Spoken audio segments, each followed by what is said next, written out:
Unidade 3, Política e Cidadania. Aula 5.2, conteúdo: Políticas Públicas, Dilema da Cidadania. Habilidade: reconhecer as políticas públicas como um instrumento de intervenção do Estado em setores da sociedade. Então, boa noite, alunos, professores, professoras e nossas queridas alunas. Vamos então dar continuidade a esse processo de discussão, falando agora de políticas públicas, não é isso? E aí nós vamos trabalhar políticas públicas, uma possível definição. Vamos tentar definir políticas públicas. Então a gente vai ver algumas definições aí. Então, para alguns, políticas públicas são conjuntos de programas, ações e atividades desenvolvidas pelo Estado, pode ser tanto na esfera federal, na esfera estadual e municipal, com a participação direta ou indireta de entes públicos ou privados, visando garantir determinado direito de cidadania para vários grupos da sociedade, ou para determinado segmento social, cultural, étnico ou econômico. Estamos, então, dando continuidade àquele primeiro tema que o professor Dário trouxe, que é a questão da cidadania, não é isso? E dos direitos humanos. Vamos, então, aí trabalhar nesse processo de reflexão sobre a questão política, que é fundamental na nossa vida. E aí, nós vamos trabalhar políticas públicas como que se estruturam essas políticas, como é que se projetam, como é que se criam as políticas, certo? Então vejam lá. Elas estão constituídas, né, as políticas públicas estão constituídas por instrumentos de planejamento, execução, monitoramento e avaliação, certo?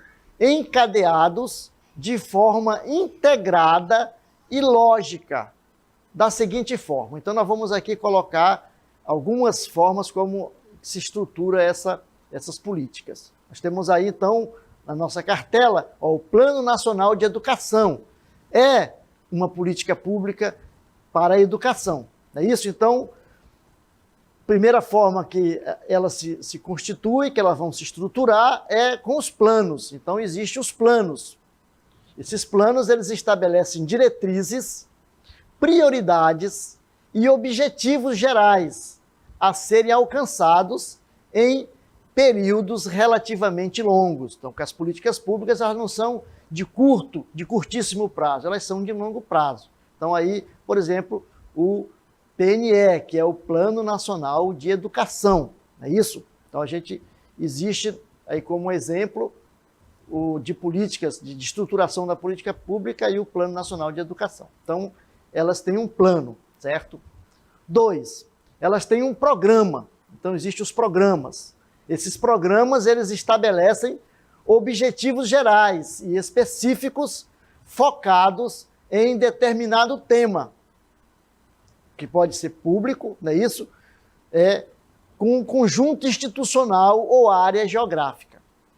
Então, aí, por exemplo, nós temos aí como exemplo, na nossa cartela, gestores ambientais, não é isso? É um curso de capacitação para gestores ambientais, vejam lá, não é isso? Então, existem programas que vão estruturar as políticas. É preciso criar políticas públicas para o meio ambiente, para a preservação ambiental. Então, existem aí os programas, que certamente vocês aí nas comunidades já viram, já participaram até. As ações. Então, o terceiro ponto são as ações. Vejam lá. As ações, elas visam o alcance de determinado objetivo estabelecido pelo programa. Então, as ações vão efetivar e vão implementar os programas. E aí nós temos a atividade, não é isso? A atividade, né, ela vai, por sua vez, dar concretude à ação. Então, aí nós temos os 4 pontos da estruturação, como se estruturam as políticas públicas. Então, nós vimos aí 4 passos, não é isso? E O conceito, vamos ver agora o conceito de políticas públicas. Ela tem, então, aí, as políticas públicas, elas têm um conceito e dois sentidos, certo? Primeiro sentido de política pública é o sentido político. Então, ela tem a ver, não é isso? Tem a ver com a política pública como um processo de decisão em que há, naturalmente, conflitos de interesse, não é isso?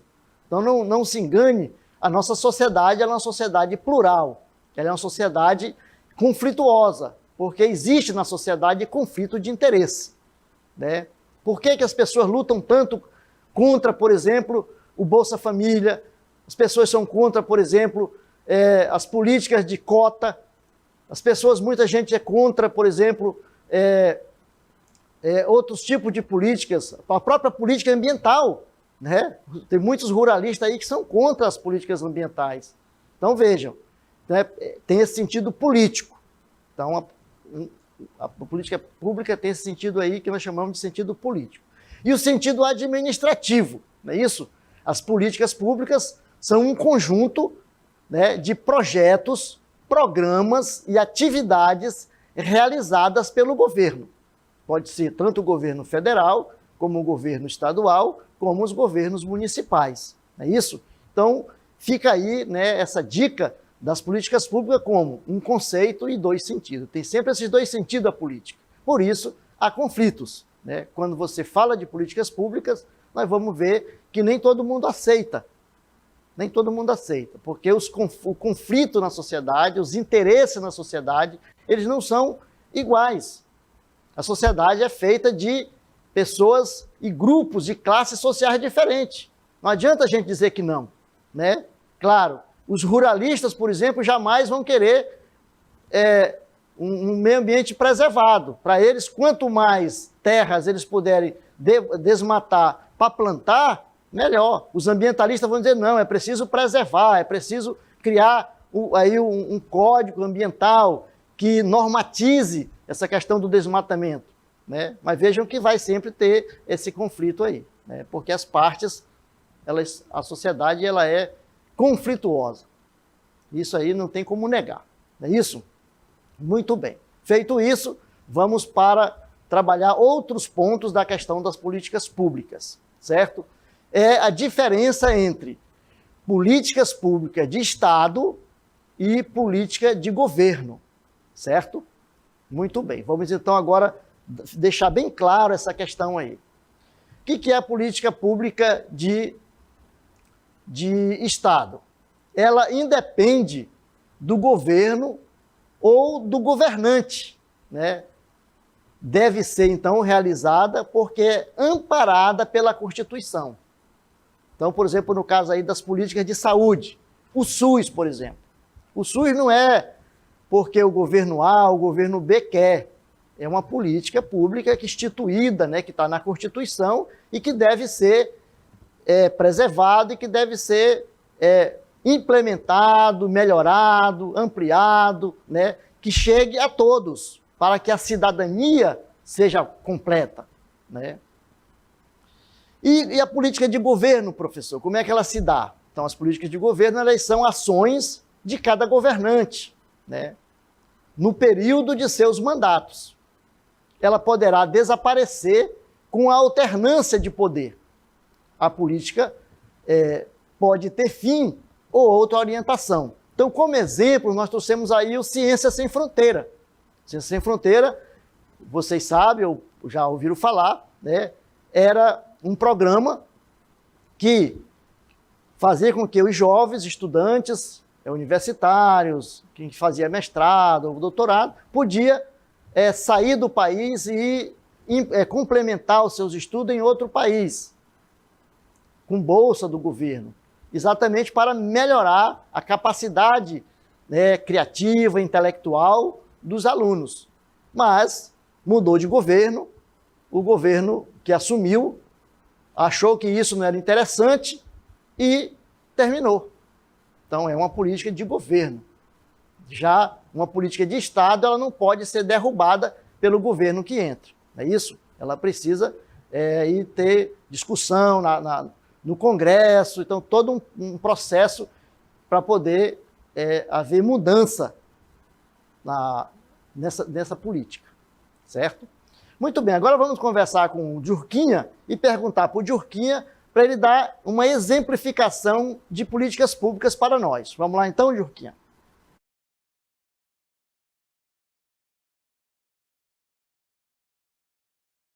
Sim, professor. Política pública é uma política orientada por ideais que transcendem governos e que se mantêm no longo prazo, como é o caso do Bolsa Família e o Programa Nacional de Fortalecimento da Agricultura Familiar, PRONAF. Parabéns aí pela explicação. A gente vai, então, perceber que políticas públicas é isso, né? É uma política orientada por ideais que transcendem os governos, elas estão para além dos governos. Elas vão, então, visar a melhoria da qualidade de vida e a implementação da cidadania das pessoas, dos indivíduos, daquelas pessoas que residem naquele determinado país, naquela determinada sociedade. Como, por exemplo, o Programa Nacional de Fortalecimento da Agricultura Familiar, não é isso? É essa agricultura que fornece alimento para os brasileiros, para a mesa dos brasileiros. Os grandes latifúndios, eles não produzem para alimentação, eles produzem para exportar. Então, são sempre monocultural, né? Já a agricultura familiar ela é policultura, é aquela agricultura que chega à nossa mesa, não é isso? Então, um programa que vai ajudar essas famílias e ajudar também a sociedade como um todo. Muito bem, Djurquinha, obrigado. Vamos, então, continuar nessa nossa reflexão aí. O Djurquinha já explicou, já exemplificou para nós o que são políticas públicas, não é isso? E a gente vai, então, aprofundando essa nossa discussão, essa nossa reflexão a respeito das políticas públicas. Muito bem. Então, visto isso aí, quem e como são formuladas as políticas públicas? Professor, quem que formula? Como é que são feitas as políticas públicas? Então, vamos lá, com calma, e vamos, então, trabalhar essa questão. São definidas no Poder Legislativo o que insere os parlamentares, aí os vereadores, os deputados federais, os deputados estaduais e os deputados federais. Se ela for uma política federal, vai estar envolvido aí no Legislativo o Senado e os deputados federais, a Câmara Federal. É isso? Então, o Poder Legislativo, que também pode ser deputados estaduais, se ela for uma política do governo de estado. Né? Do estado, como, por exemplo, o estado do Amazonas, o estado de Roraima, o estado de São Paulo, o estado de Rondônia. E o Poder Executivo. O que eles fazem, o Poder Executivo? Eles colocam em prática. Não é isso? Colocam em prática. Eles vão viabilizar a política. Mas tem um elemento fundamental nesse processo. Quem é? A sociedade civil organizada. A sociedade civil organizada e seus vários grupos, como imprensa, grupos de interesses, sindicato, né? Dentre outros, as organizações, as ONGs, não é isso? Além de oferecer as demandas. O que são as demandas? São as necessidades, são os problemas, né? Também acompanha o processo de sua implementação e avaliação, certo? Então, veja aí, nós temos três elementos importantes no processo de formulação das políticas públicas, que é o Poder Legislativo, o Poder Executivo e a sociedade civil organizada, certo? Eles estão, os três aí, entram nesse processo, nessa arena, né, da construção das chamadas políticas públicas. Certo? Muito bem. E quem que garante a participação da sociedade civil organizada nesse processo de discussão? Quem que garante essa participação? Então, o direito garantido pela Lei Complementar 131, sancionada em 2009 pelo então presidente Lula, né, também conhecida como Lei da Transparência, que faz com que a sociedade civil organizada possa acompanhar, né, as políticas, onde que os governos estão investindo, né, o dinheiro público e acompanhando, né, esse processo. E também participando. Né. Eles podem participar e através dos vários conselhos municipais. É isso? Conselho de Educação, Conselho de Meio Ambiente, Conselho, né, os vários conselhos que vão ajudar, né, nesse processo aí da construção das políticas públicas. Muito bem, que vai garantir, né, a participação cidadã, a participação da população.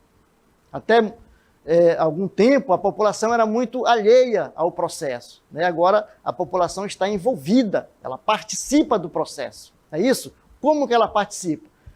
Da maneira que nós vimos aí, através da lei da transparência, acompanhando e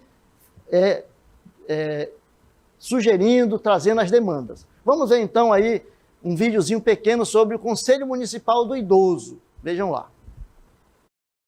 Doutora, qual é o papel do Conselho Municipal do Idoso? Como é que funciona essa estrutura? Bom, é muito importante o Conselho Municipal do Idoso. Embora o Estatuto do Idoso não obrigue a existência do Conselho, nós nos empenhamos muito para isso que aconteça, para que os municípios possam ter uma política pública na área do idoso, para que realize o cadastramento de todos os idosos, para verificar quais são as doenças prevalentes, as necessidades prevalentes, porque para em cima desses dados serem estabelecidas estratégias de ação para proporcionar a essas pessoas melhor qualidade de vida. Inclusive, nos planos de habitação, no mínimo 3% das moradias tem que ser destinadas ao idoso. Então, é muito importante que o Conselho esteja aí para poder fiscalizar esse tipo de situação, e porque ele também vai atuar nas situações em que lhe chegam, né, de falta de assistência, de abandono, né, e é um pessoal que acaba sendo treinado, né, e com capacidade de auxiliar os administradores públicos. Os administradores públicos não têm que olhar essa política participativa exercida através dos conselhos como uma interferência indevida na sua administração. Eles são parceiros, eles estão aí para colaborar no sentido de que a política pública desenvolvida por cada um dos municípios, estados e também a União seja a melhor possível e a mais próxima daqueles que necessitam. Muito bem, então vejam, os conselhos, a participação dos conselhos, né, municipais, eles são importantes porque eles ajudam, né, nesse processo e é uma maneira da sociedade civil participar. Então, nós vamos fazer a democracia participativa. É assim que se faz a democracia participativa, com a participação das pessoas, com a participação dos cidadãos.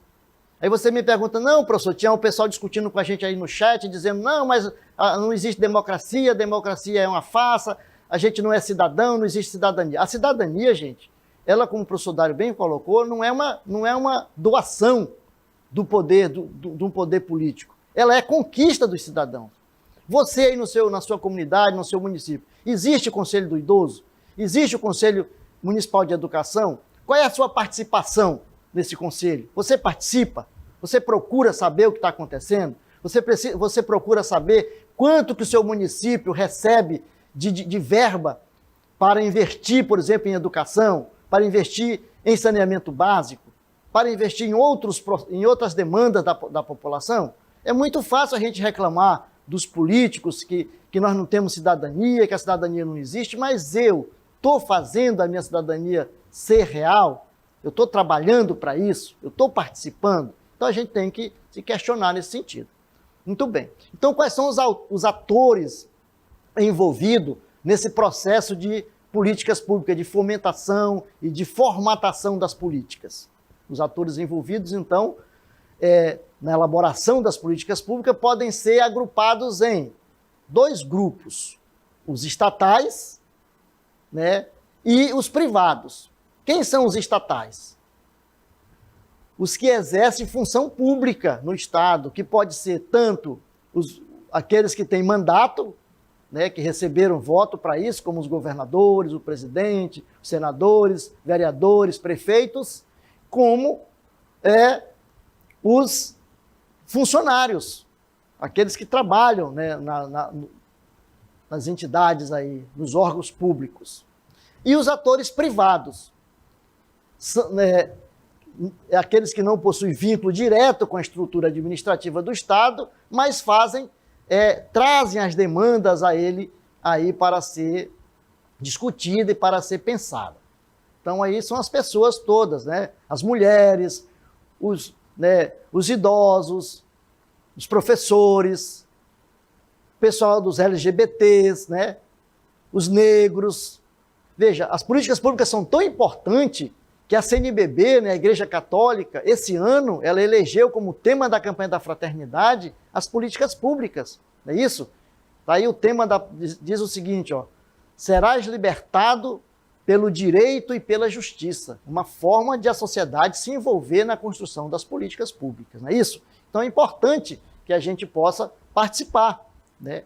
A cidadania se faz, como o professor Dário falou, ela se faz coletivamente. Então, na nossa participação, no processo de construção, que nós vamos efetivando na prática essa cidadania. Nós não recebemos cidadania de graça. Ninguém dá cidadania para ninguém. Não esperemos que o poder constituído, que as elites, né, que estão no poder, digam, olha, vamos dar aqui a cidadania para o povo aqui, que o povo está sem cidadania, né? Vamos dar mais poder para o povo. Será? Vamos ver, acho que nem é assim não é isso? A população tem que se organizar e buscar fazer valer a sua cidadania, fazer valer também a democracia na qual nós vivemos. E aí, então, nós vamos trabalhar com diversos tipos de políticas públicas. Não existe só uma política pública, existem vários tipos de políticas públicas. Vamos ver lá, então? Veja lá, existe uma política pública chamada de políticas distributivas. O que são as políticas públicas distributivas? São aquelas que alocam bens e serviços a frações específicas da sociedade. Quem financia as políticas distributivas, professor? São financiadas pela sociedade como um todo, mediante recursos por meio de orçamento público. Essa política, ela enfrenta, como nós falamos, pouca resistência, né? Exemplo, porque aí ajuda a vítimas de desastres ambientais, doação de cadeira de roda, né? Então, veja, é uma política que não tem muito enfrentamento de resistência. E aí, nós vamos, então, para uma outra política, um outro tipo de políticas públicas, que são as chamadas políticas regulatórias.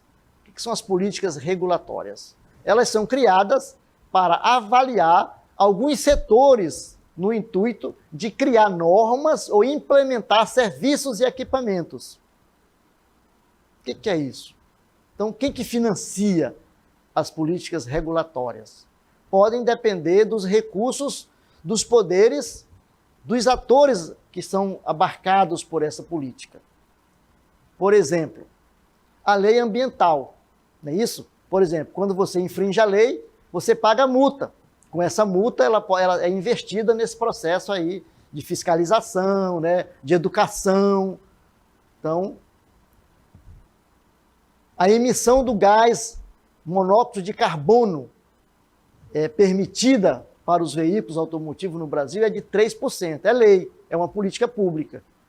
Então, quando você tem o seu carro aí emitindo gás, vai passar pela inspeção veicular, se estiver fora do normal, você vai ser multado, você vai ser, né? Então, veja, são chamadas de políticas regulatórias, que regulam aí a convivência na sociedade.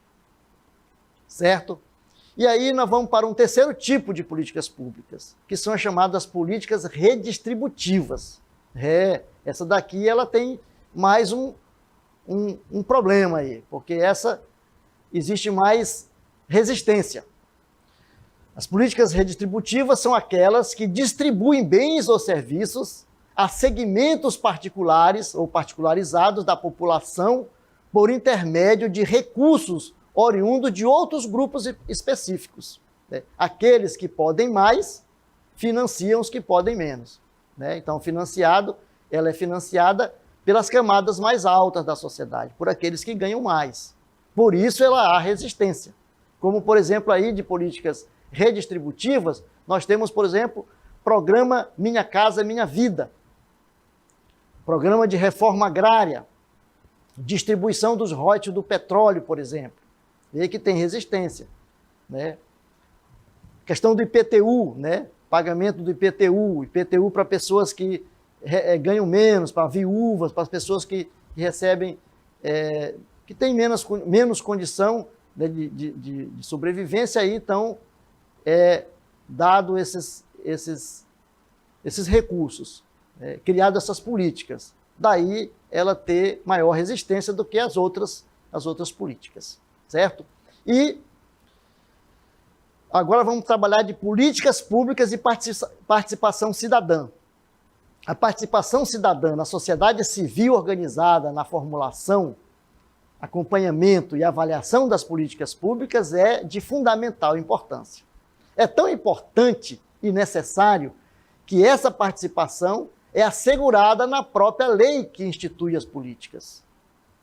No caso da educação e da saúde, a sociedade participa ativamente mediante os conselhos, né, em nível municipal, estadual e federal, como nós já vimos aí naquele primeiro exemplo, e vamos ver agora em mais um vídeo. Vamos lá? A educação pode ser definida como o processo de ensinar e aprender voltado à socialização dos indivíduos. E para democratizar esse processo, foram criados os Conselhos Municipais de Educação, presentes em 85% das cidades brasileiras. Os conselhos ajudam a estabelecer o maior controle da gestão municipal de ensino e funcionam como importante pilar com a participação da sociedade civil nas decisões políticas relacionadas à educação. Esse é também o objetivo desse grupo de 18 pessoas que pensa, discute, apresenta propostas e ajuda a realizar ações para melhorar a qualidade do ensino em Sorocaba. Viram aí a importância, né, dos conselhos, da participação da sociedade na implementação das políticas públicas. Aí nós vamos trabalhar um pouco de condição de cidadania, já que o professor Dário falou de cidadania, vamos falar daqui da cidadania no nosso país.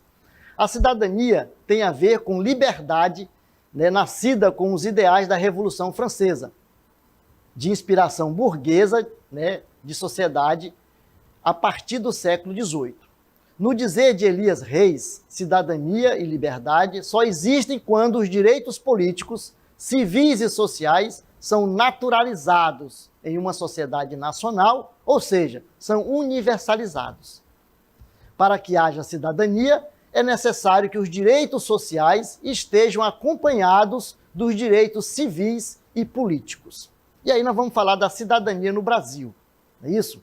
No Brasil, as condições de cidadania foram sempre precárias. A gente sabe disso.